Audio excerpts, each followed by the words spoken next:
Guys, there are two different types of people in this world.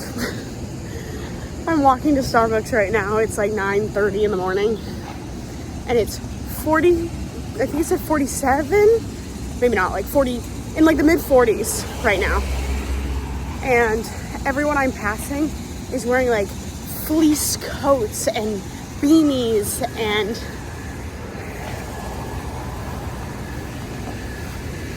in South Dakota, this would have been a very nice, like, spring day. I guess you can technically still see my breath. I don't know if you guys can see that, but, and like, it's like crispy, but I hate to tell Californians, this is not winter coat weather. It's simply not. We've made it home from Starbucks. While I was at Starbucks, David sent me like a screenshot of like a Amazon package pickup thing, and I just sent him question marks, and I said, did you order something? He said, I've not ordered anything, and so I sent him a question mark, and he said, I have no idea, that's why I sent it to you. And I said, well, I haven't ordered anything. So when I got home, I went to the package room to pick it up, and it's literally one of the Christmas presents he ordered for me that failed to deliver, and they said that they were going to just return it to sender and refund it. So 3 weeks later now, it magically delivered. He goes, well, Merry Christmas, I guess. But this is it. I feel bad. Sorry. I feel bad because I opened it without him here, but let's see. It's really nice. Oh, it's really cute. It's like not a super, it's not like the fuzzy thick hoodie material. It's almost like it's like thin. I like it. I think it's gonna lay really nice. I guess we can try it on.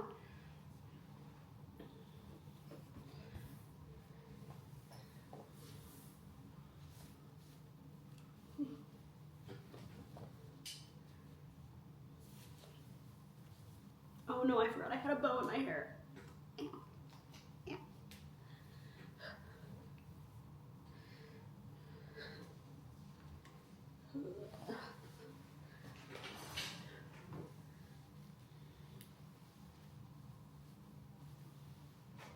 It's cute. Sorry, you guys I can't back up anymore. Here, let me see if I can turn you around. And we'll take a selfie for him so he can see.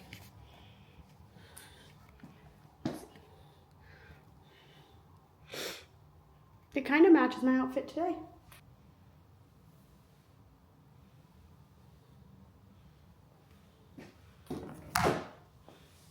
The hood is all messed up.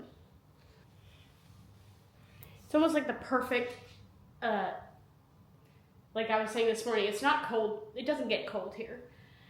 It's almost the perfect thickness for California cold.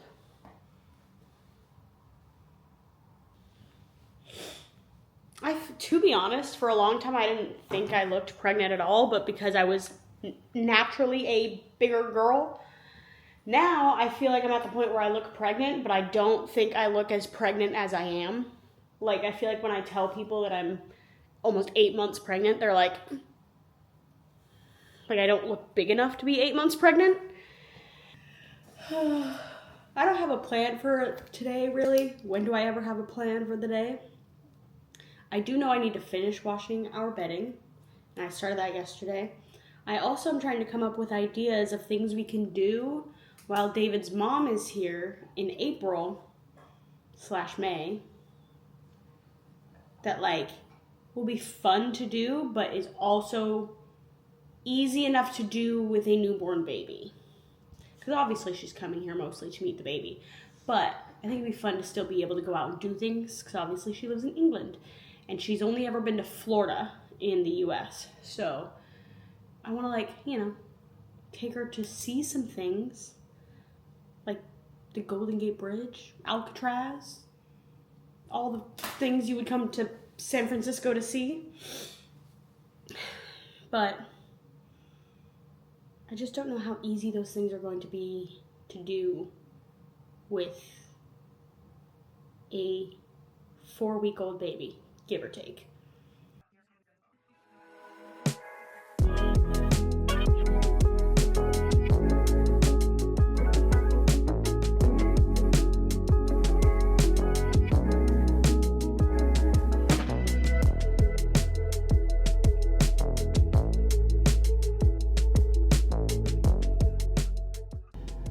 Morning, guys.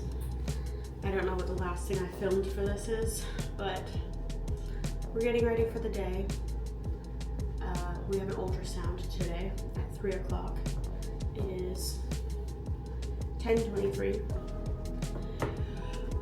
We're gonna do some house chores.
Our outfit for the ultrasound today. The hoodie David got me. We're gonna go have lunch at Applebee's and then head to the ultrasound. Hopefully this one she measures right on track now that we've moved her due date. So instead of being like teeny tiny percentile, like 16 and below is what she's been at, hopefully she will be considered perfectly average. It is the following day evening. So it's 8:30 p.m. the following day. We had our ultrasound yesterday and they tried to take 3D pictures again and they just never really turn out very good. Like, I'm kind of happy I never paid money to go to one of those like boutique places to have them take the 3D ultrasounds, because I don't know if it's just my baby who just refuses to be in a good position to get good pictures. But right now she has her face buried in my left hip. So, I mean, they turned out okay. I'll put some here if I remember. But they're just not great. But she has really kind of flipped one on us this whole time. My whole pregnancy up until this last OB appointment, my due date was March 10th, right? And she was itty bitty. Like, she was like 7th percentile the first anatomy scan. They were worried about her heart. So they had me go get an echo. Her heart was fine. They had me do another anatomy scan a month later to check for growth. And at that anatomy scan, she was only 16th percentile. So like, she grew and that was good, but she was still really, really small. We talked about changing the due date. So we changed the due date to the 15th based off like cycle and all of that. Like, there was actual backing evidence to do that. So we did that. And I went in for this last ultrasound, or for this ultrasound yesterday. And in their system, my due date hadn't been changed. But even though it hadn't been changed, all of a sudden, even with the March 10th due date, she was measuring in the 37th percentile. So she grew a ton in the last month, which is crazy, but like, great. The only thing still measuring kind of small is her head, which nobody thought was funny when I was like, that's cool with me, you know. I'm sure it's a concerning thing. Like, I probably shouldn't be joking about it, but like, she can have a small head. That's okay. But they weren't super worried about it. Like, the doctor lady came in after we had all the pictures taken by the, they're called stenographers? I could be making that up. I don't know. The person who does the ultrasound and takes the pictures. I'm pretty sure they're called stenographers or something. Anyway, she did all the pictures. Then the doctor came in and she was like, so, like, I don't know why they changed your due date. You know, like, I can't see back to, like, your first ultrasound or anything like that. You know, it doesn't really matter to me because whether her due date is March 15th or 10th, she's perfectly average in every way other than her head. And yeah, she might be a little bit small for the March 10th due date, 37th percentile, and her head might be a little small. And then she looked at me and David and was just like, that makes kind of sense, you know, because, like, I'm really small. I'm only 5 feet tall, 5 foot nothing. And David, I think, is like 5'10", 5'11". Like, he's not quite 6 feet tall. And he's, like, lean, you know. So she was like, you guys aren't big people. Like, you're probably going to have a little baby. So I'm not worried about it at all. And she was like, if we go off March 10th, she's in the 37th percentile. If we go off March 15th, she's perfectly 50 percentile. Great. So, great news there. And she did say that since she's so not concerned about it, that's the last time I have to get an ultrasound. She said, quote, the next time she gets measured, it will be the real thing, meaning post-birth. They'll get her weight and measurements. Then this morning, I decided to go to Starbucks. And I've reached the point in pregnancy where people just, like, want to start up a conversation with me everywhere I go because I'm clearly pregnant now. And every time it's like, oh, when are you due? And it starts out with, like, small talk, you know? And typically, it never gets past, like, 2 or 3 questions. I'm like, oh, when are you due? Do you know the gender? Oh, do you have a name picked out? You know, usually it'll stop about there. But today, she wasn't even really elderly. I wouldn't call her elderly. She was, like, maybe mid-60s, sat next to me at Starbucks. And, you know, I'm polite, I'm nice, so when she kind of knocked up a conversation with me about it, I indulged and I answered her a couple questions, and then it just never really ended. I mean, we went from talking about me being pregnant to what brand my backpack is that I carry around, to if I'm going to go to college, which I was like, lady, I am 27 years old, like, she asked me if I was studying, and I was like, do I look like I'm in school? Like, I know I look young, but, like, I'm 27. I'm not in school, no. And then it progressed from there to her telling me that I should study basket weaving in college. I should go back to college for basket weaving. Oh, I need to stop touching my freaking face. Anyway, it was like an hour and a half long conversation, and it got to the point where I was, like, genuinely starting to, like, I don't like feeling trapped, and I also refuse to be rude to people who are, like if somebody's being rude, I have no problem being rude in return. But this was just kind of an older lady just wanting to have a conversation, and I simply cannot be rude to people like that, so I mean, she talked at me for probably most of the hour and a half, but it got to the point where I was, like, she was causing me anxiety because I really wanted to edit my video, which I didn't get done, but, like, I didn't feel like I could end the conversation. Every time I tried to have it come to a natural end, she would pick it up again. I was starting to feel like it was never going to end, and I was actually getting genuinely anxious and, like, stressed out. It was crazy. But anyway, it did eventually end. And then I came home, but I keep touching my face right here. And fun story, last night, Nova, she was laying basically where she is right now, but facing the other way. So she was laying across the couch this way. I was laying on this part of the couch, kind of like curled around. And David was on the far side of the couch, on the other side of her. And I was just kind of cuddling with her a little bit, but she's not a huge cuddler, so like it was kind of like just light cuddling. And it was around the time that David typically takes them outside to go potty. So when David stood up, I don't even think he was trying to take a potty. I think he was going to the bathroom or something.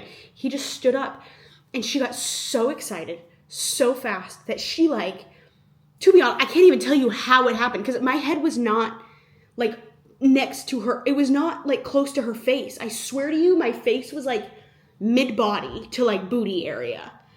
So I'm not even sure how it happened, but she like launched herself up and threw her head back, and with the flat top part of her head just nailed me in the face right here.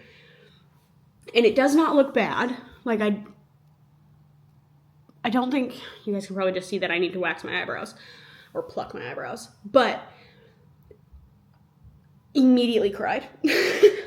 Like, I like to think of myself as a tough person, but like, I think that there's a difference between like being in like a fist fight, you know, and you know something's coming, and just out of absolutely nowhere, pure relaxation, out of nowhere, being just smacked in the side of the face. And it was like bone to bone, because she is the boniest dog ever. And it was right where I don't have any body fat. Like, that's my eyebrow bone and my cheekbone. Oh my God, she hit me so freaking hard. Immediate tears. And I just went silent and locked myself in the bathroom because I had makeup on. So I started like trying to like wipe off my makeup. David then took them outside to calm her down a little bit. But I didn't see it swelling at first. David said he thought it was swelling, and I was like, no, I don't think so. I think it's fine. And then probably like 45 minutes later, I went to the bathroom and I saw it, and it started to like bubble up really bad right here. So then I sat with a pack of frozen peas stuck to my eye for like probably 30 or 40 minutes before we went to bed.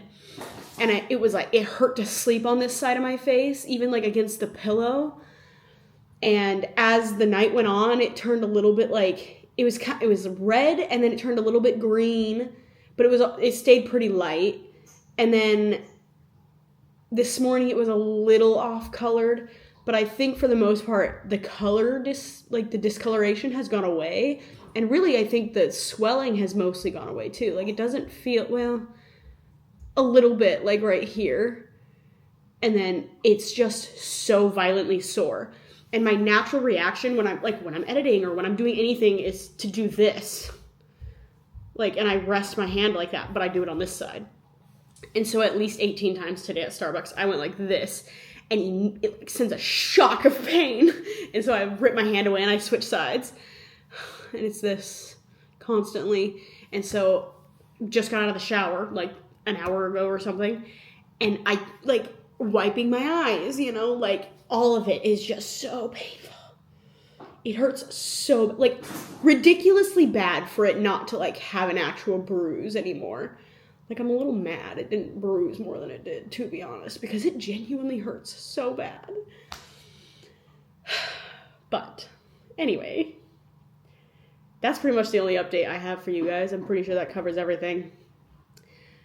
I have no idea what our next vlog is going to be. I need to make another short. That's not the struggle of my life. But David should be home soon-ish. I'm gonna make dinner. Gonna watch some White Collar probably. And we're gonna go to bed. So I think I'll end this vlog here, and I will see you guys in the next one.